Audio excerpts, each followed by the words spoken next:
Demons are real. There's genuine evil in this world. I've seen it with my own eyes. And there's always an equal and opposite force. If demons are real, then God must be real. Some of the things that are happening in the world today is truly the work of the devil. By extension, God must be real. There's no way the devil can exist without him. And if you want to argue whether the devil exists or not, then you're not taking a very close enough look at the world. The people who are defending the Matrix and trying to report its ideas, these people are genuinely, truly evil in their hearts. They don't care about humanity. They don't care about free speech. They're not pro-human. All they care about is trying to enforce ideologies regardless of how it affects people negatively. They're truly full of hate, and that makes them evil people. By extension, God must exist, and God inspires certain men to resist, like myself. You have to make God happy. Let's imagine God is a man. If I'm a man and I have 10 people who work for me or 10 children, my favorite one is to be the one who does the things that I know or who acts in a way that I am happy with, right? So if I had 10 children and they're all acting different ways, my favorite one is to be the one that adheres to the rules and adheres to the tenets that I've set out. If I say you should act this way and you do act that way, then he's going to be my favorite child. I'm God's favorite because I act true to God. And I act true to God because I know I'm genuinely a good person. I wouldn't snake anybody in the world for $10 billion. Absolutely 0% chance. I'm not out here doing anything treacherous. I'm not a traitor. I don't do anything bad. The Matrix can say I'm a bad person because they're liars. I know I'm a good person. I know I live with a pure heart. The reason I'm God's favorite is because I'm out here doing exactly the things I said earlier in this stream. I wake up, I'm on time with a firm handshake. I stick to my word. I work hard. I give my best to everything I do. I'm honest. That's all it takes to be God's favorite. And if you're truly those things, you're not out here trying to do some quick buck. I sit here and look at every decision I make, and I genuinely sit and think I am being analyzed and I'm being watched by another power. Is this going to benefit me in the long run? The most disgusting thing, the thing that God is most unhappy with, is treachery. Because treachery, the reason it is so frowned upon in the Bible and the Quran throughout all of history, traitors were hated the most and had the most heinous and disgusting punishments, is because treachery can't be stopped. I'm a big, dangerous man. If I see my enemy on the street, I'm going to know what's going to happen. I'm going to be ready for it. Treachery will take out anybody. The point I'm making is that's why it's such a disgusting act. So I'm God's favorite because I act in a way that God looks at me and he's proud of me. God looks at me and goes, I made men to be X, and Andrew's doing what he's supposed to do. Andrew's trying to become the strongest, richest, most important, most competent version of himself. He's trying to educate and inspire other men to do the exact same thing. I like Andrew. I'm lucky. God loves me. You're God's favorite because you decide to be. You have to show him that you're out here doing the things you're supposed to do. Did God create man for you to be lazy? Did God create man for you to be weak? Is that why he made you? If you think it is, then you could sit there and suffer the consequence of being unlucky your entire life. But if you understand that that's not why he made you, that's not why you're here, that you have a duty, a masculine imperative to be the best possible version of yourself, then God's going to be happy with you. That's how it works. I sit there and I have a genuine moral compass. Of course I'm his favorite.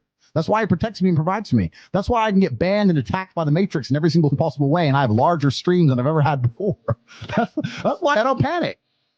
We go to God when we have problems, but when everything's going good, we don't thank him enough. And that's one thing I try and make sure I never do. I don't pray to God to ask for things. I pray to God to say thank you for things I already have. That's one of the first mindset things I tried to change, is to show gratefulness to him. By extension, I show gratefulness to my life. Gratitude is the #1 way to become successful, because the more grateful you become, the more things God will give you to be grateful for. If this God wakes you up every day, it's not you that's waking up, it's God allowing you to wake up. So if you ever stop to just thank him for everything he's done for you, he will add to that list of stuff that you can thank him for. Instead of complaining about what's going on, man, I got to go to work today. Man, I got these kids. Remember when you wanted a job? Remember when you wanted a baby? He's not going to keep giving you stuff if what you got you can't handle already. Spend 5 minutes complaining, and you have wasted 5. Surely they will soon haul you off into a financial desert and there let you choke on the dust of your own regret. It's a deadly disease. If you don't think it's bad, ask the children of Israel. Story says, children of Israel were slaves. God performed a series of dazzling miracles and got them out. Remember the story? Heading for the promised land. Tragedy of the story, they never got there. Reason, from day one, they started to complain.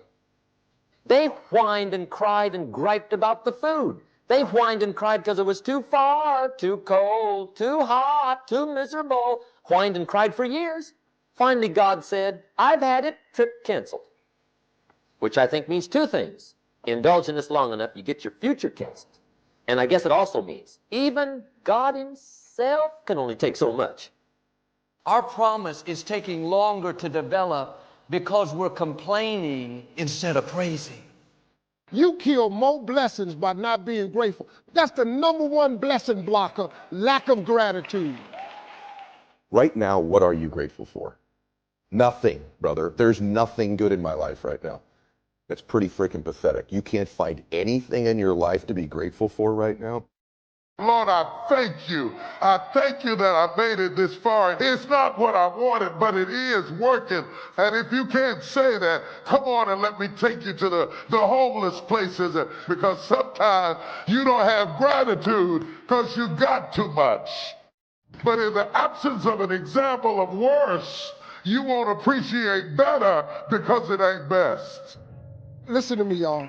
Wake up every day and start being grateful for just your life, your kids, your food, your clothes, your money. And then immediately after that, you'll have a better day. He start giving you more stuff. When you look back over your life, you can see the faithfulness of God. Times where he made a way where you didn't see a way. You didn't get to where you are by yourself.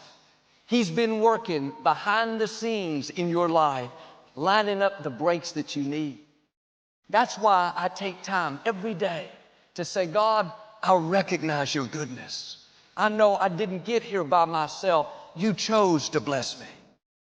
If you knew all the things God has been orchestrating behind the scenes to get you where you are, you would be amazed.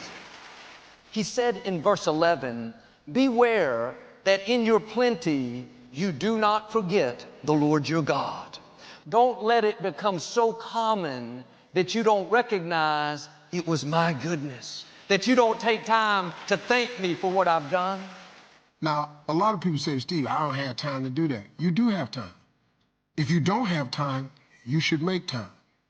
But if you don't recognize it's his goodness, the same God that opened the door can close the door. If somebody come to your house every day and ask you for a cup of sugar, and they take the sugar and they just walk off, how many days can this person get this cup of sugar and never say thank you? Not many. Have you forgotten what God has done? That's what causes blessings not to last. He's the reason your company chose you over somebody else. He's the reason your health turned around. Don't take it for granted. It wasn't a lucky break. That was the goodness of God. Take time to acknowledge his goodness. Not only are you thanking him, but you're reminding yourself, I didn't get here by myself. God opposes the proud, but gives favor to the humble. Gratitude changes your perception. Your perception changes your existence. If you're going to continue to go further, you have to remember it is the Lord your God that got you to where you are, and it is God that's going to keep you going. Gratitude is the number one principle of success. You can start that today. That will change your life. Try it. I dare you. The scripture says, don't despise the day of small beginnings. Don't get discouraged because where you are is much smaller than what's in your heart. It's easy to think, well, Joel, when I see some growth, then I'll give it my all. No, you have to give it your all right where you are. Stay faithful. Your time is coming. There's this thing people think that, like, I'll be happy when.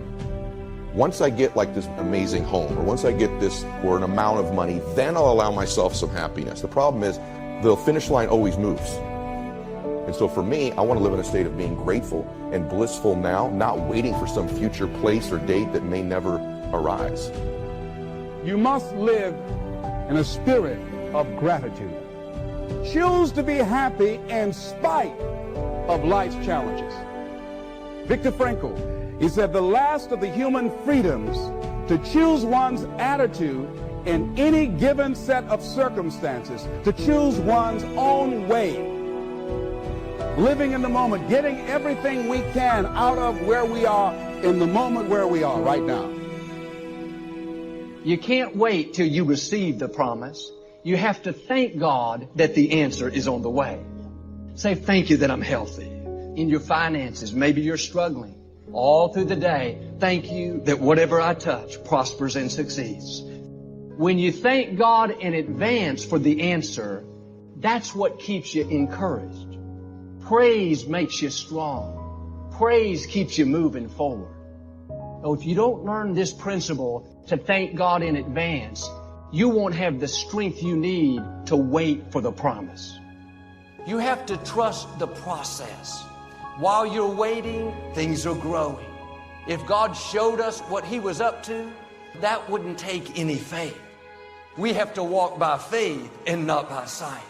God says, if you won't let what you see talk you out of what you know, then your due season is coming. God knows what He's doing. If it hasn't happened yet, it hasn't been the right time. Your right time is already scheduled. We're all going to wait, but learn to wait the right way. Wait with praise, thanking God in advance that it's on the way.